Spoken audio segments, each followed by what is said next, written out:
ನಮಸ್ಕಾರ ರಿವ್ಯೂ ಚಾನಲ್ಗೆ ಸ್ವಾಗತ. ನಾನು ಸೌಖ್ಯ ಗಾಂವ್ಕರ್.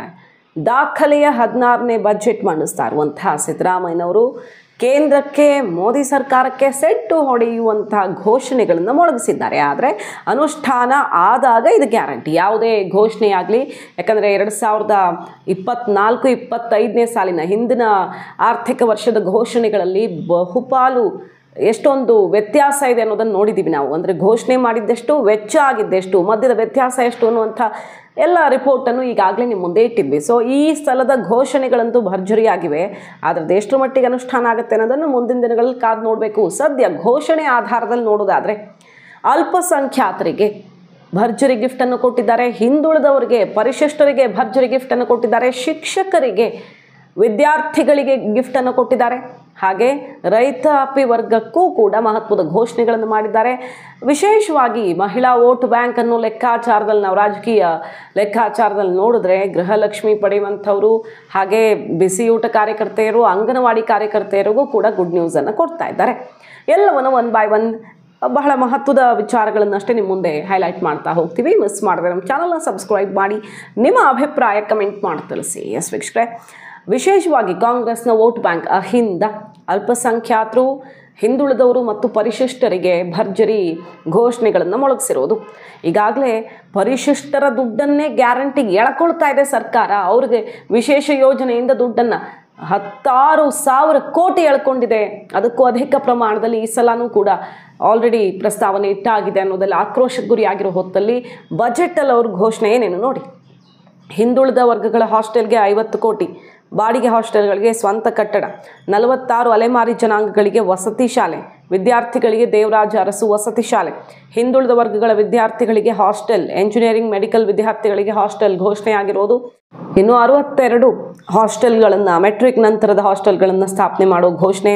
ಅಲೆಮಾರಿ ಜನಾಂಗದ ಕಾಲೋನಿಗಳಿಗೆ 100 ಕೋಟಿ, ಹಿಂದುಳಿದ ವರ್ಗಗಳ IAS, IPS, KAS, KSPS ಪರೀಕ್ಷಾರ್ಥಿಗಳಿಗೆ ಹಾಸ್ಟೆಲ್ ನಿರ್ಮಾಣ.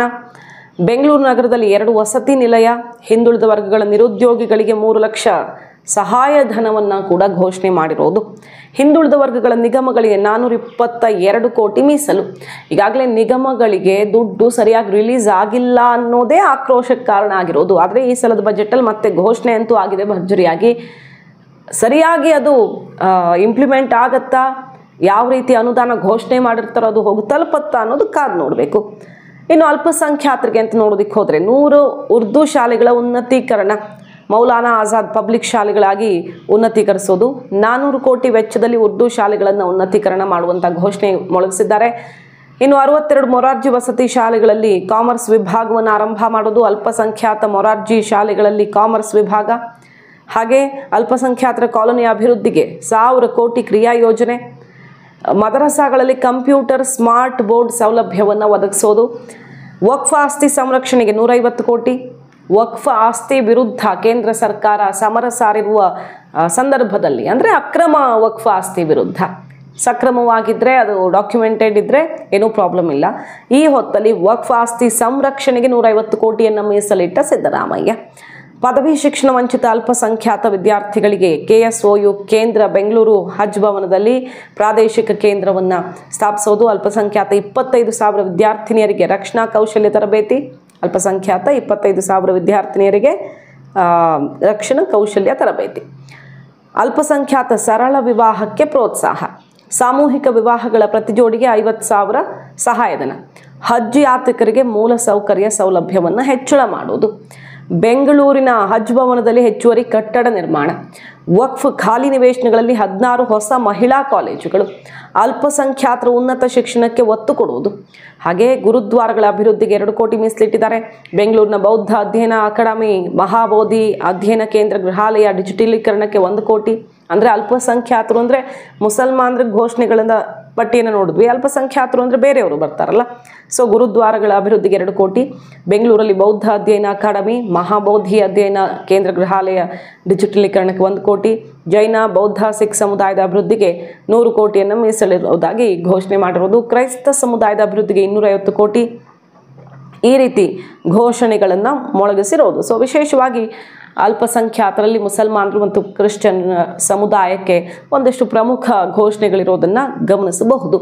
ಹಾಗೆ ಬಿಜೆಪಿ ಅಥವಾ ಕೇಂದ್ರ ಸರ್ಕಾರಕ್ಕೆ ಸೆಡ್ ಹೊಡೆಯೋ ರೀತಿಯಲ್ಲಿ ಬಿಜೆಪಿ ಪರ ಇರುವಂಥ ಉದ್ಯಮಿಗಳು ಇಲ್ಲಿ ಬೆಂಗಳೂರಲ್ಲಿ ವಾತಾವರಣ ಸರಿ ಇಲ್ಲ ಅಂತ ಟೀಕಿಸಿದ್ರು ಅನ್ನೋದು ಕಾಂಗ್ರೆಸ್ನ ಆರೋಪ ಎಲ್ಲ ಇತ್ತಲ್ವ.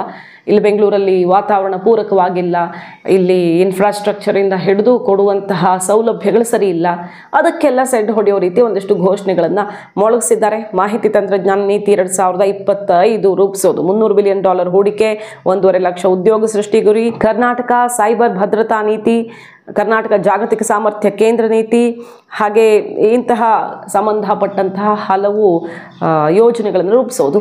ಮಕ್ಕಳ ಮತ್ತು ಮಹಿಳಾ ಕಲ್ಯಾಣ ಸಂಬಂಧಪಟ್ಟಂತೆ ಘೋಷಣೆಗಳು ಏನೇನು ಪ್ರಮುಖವಾಗಿ ಗಮನ ಸೆಳೆದಿರೋದು. ಗೃಹಲಕ್ಷ್ಮಿ ಯೋಜನೆಗೆ 28,608 ಕೋಟಿ ಮೀಸಲಾಗಿದೆ. ಈಗ ಗೃಹಲಕ್ಷ್ಮಿ ದುಡ್ಡು ಬರ್ತಿಲ್ಲ ಅನ್ನುವಂಥ ಅಳಲಿದೆ. 3 ತಿಂಗಳು 5 ತಿಂಗಳು ಮುಂದಕ್ಕೆ ಹೋಗ್ತಾನೆ ಇದೆ, 8 ದಿನ 10 ದಿನ ಅಂತ ಹೇಳ್ತಾನೆ ಇರ್ತಾರೆ. ಆಗಾಗ ಇಂಥ ಸಮಸ್ಯೆ ಆಗಿದೆ. ಯಾವುದೋ ಒಂದು ಹಬ್ಬಕ್ಕೆ 2 ತಿಂಗಳದ್ದು ಸೇರಿಸಿ ಹಾಕ್ಬಿಡ್ತೀವಿ ಅನ್ನೋದು, ಈ ಥರದ್ದೆಲ್ಲ ಅಸಮಾಧಾನ ಇದೆ. ರಾಜ್ಯದ ಜನರ ಅಭಿಪ್ರಾಯ ಸಂಗ್ರಹ ಕೂಡ ಆಗಿತ್ತು. ಮೊನ್ನೆ ಅಷ್ಟೇ ಆಕ್ರೋಶ ವ್ಯಕ್ತವಾಗಿತ್ತಲ್ವ. ಇದ್ರ ನಡುವೆ ಈಗ ಬರುವಂತಹ ಆರ್ಥಿಕ ವರ್ಷದಲ್ಲಿ, ಅಂದರೆ ಈಗ ಹೊಸ ಆರ್ಥಿಕ ವರ್ಷದಲ್ಲಿ ಗೃಹಲಕ್ಷ್ಮಿಗೆ 28,608 ಕೋಟಿಯನ್ನು ಮೀಸಲಿಡೋದು. ಅಂದರೆ ಇದರಿಂದ 1.22 ಕೋಟಿ ಕುಟುಂಬಕ್ಕೆ ಧನ ಸಹಾಯ ಅನ್ನೋ ಲೆಕ್ಕಾಚಾರವನ್ನು ಇಟ್ಟಿದ್ದಾರೆ. ಅಂಗನವಾಡಿ ಕಾರ್ಯಕರ್ತರಿಗೆ ಗೌರವ ಧನ ₹1,000 ಹೆಚ್ಚಳ ಮಾಡ್ತಾ ಇದ್ದಾರೆ. ಅಂಗನವಾಡಿ ಸಹಾಯಕಿಯರ ಗೌರವಧನ 750, ಹಾಗೆ ಬಿಸಿಯೂಟ ತಯಾರಕರಿಗೆ ಅದೆಲ್ಲ ಪ್ರೋತ್ಸಾಹ ಕೊಡ್ತಾ ಇರೋದು. ಶಾಲೆಗಳ ಅಭಿವೃದ್ಧಿಗೆ ಅಂತಾನೆ ಒಂದಷ್ಟು ಮಹತ್ವದ ಘೋಷಣೆಗಳನ್ನು ಮಾಡಿದ್ದಾರೆ. ಶಿಕ್ಷಕರಿಗೆ ಖಾಲಿ ಇರುವಂತಹ ಹುದ್ದೆಗಳನ್ನು ಭರ್ತಿ ಮಾಡುವಂತಹ ಭರ್ಜರಿ ಘೋಷಣೆಯನ್ನು ಮೊಳಗಿಸಿದ್ದಾರೆ. ಸೊ ಈ ಬಜೆಟ್ ಕೇಳಿಸ್ಕೊಳ್ಳೋಕ್ಕಂತೂ ಚೆನ್ನಾಗಿದೆ, ಒಳ್ಳೊಳ್ಳೆ ಅಂಶಗಳಿವೆ. ಗ್ಯಾರಂಟಿಯಲ್ಲಿ ಅಭಿವೃದ್ಧಿ ಕಳೆದು ಹೋಗಿದೆ ಅಂತ ಟೀಕೆ ಸಿಕ್ಕಾಪಟ್ಟೆ ವ್ಯಕ್ತವಾಗ್ತಿದೆಯಲ್ವ. ಈ ಸರ್ಕಾರ ಬಂದಾಗಿಂದ 5 ಗ್ಯಾರಂಟಿಗಳಲ್ಲಿ ಯಾವುದೂ ಆಗ್ತಿಲ್ಲ ಅಂತ ಬರೀ ಟೀಕೆ ಅಲ್ಲ, ಕಾಂಗ್ರೆಸ್ನ ಶಾಸಕರು ಸಚಿವರುಗಳೇ ಒಪ್ಪಿಕೊಂಡಿದ್ದಾರೆ ಅದನ್ನು. ಈ ಹೊತ್ತಲ್ಲಿ ಬಜೆಟ್ ಮೂಲಕ ಅಬ್ಬರಿಸಿದ್ದಾರೆ ಸಿದ್ದರಾಮಯ್ಯನವರು. ಬಟ್ ಇದು ಯಾವಾಗ ಕಾರ್ಯಗತವಾದಾಗ ಹೌದಪ್ಪ ಮಾಡಿದ್ದಾರೆ ಅಂತ. ಈಗ ಹಿಂದಿನ ಬಜೆಟಲ್ಲಿ ಎಲ್ಲ ಕಾರ್ಯಗತವಾಗಿಲ್ಲ ಅಂತಾನೆ ಅಲ್ವಾ ಆಕ್ರೋಶ ಇರೋದು. ಅನುದಾನ ರಿಲೀಸ್ ಮಾಡಿದ್ದೆಷ್ಟು, ಘೋಷಣೆ ಮಾಡಿದ್ದೆಷ್ಟು, ವೆಚ್ಚ ಮಾಡಿದ್ದೆಷ್ಟು ಅನ್ನೋದನ್ನ ಡೀಟೇಲ್ಸ್ ತಗೊಂಡ್ರೆ ಗೊತ್ತಾಗತ್ತೆ ನಮಗೆ. ಸೊ ಕಾದ್ ನೋಡಬೇಕು ಈ ಬಾರಿ ಮುಖ್ಯಮಂತ್ರಿ ಸಿದ್ದರಾಮಯ್ಯನವರ ಘೋಷಣೆಗಳು ಎಷ್ಟರ ಮಟ್ಟಿಗೆ ಜಾರಿಗೆ ಬರಲಿವೆ ಅನ್ನೋದನ್ನ.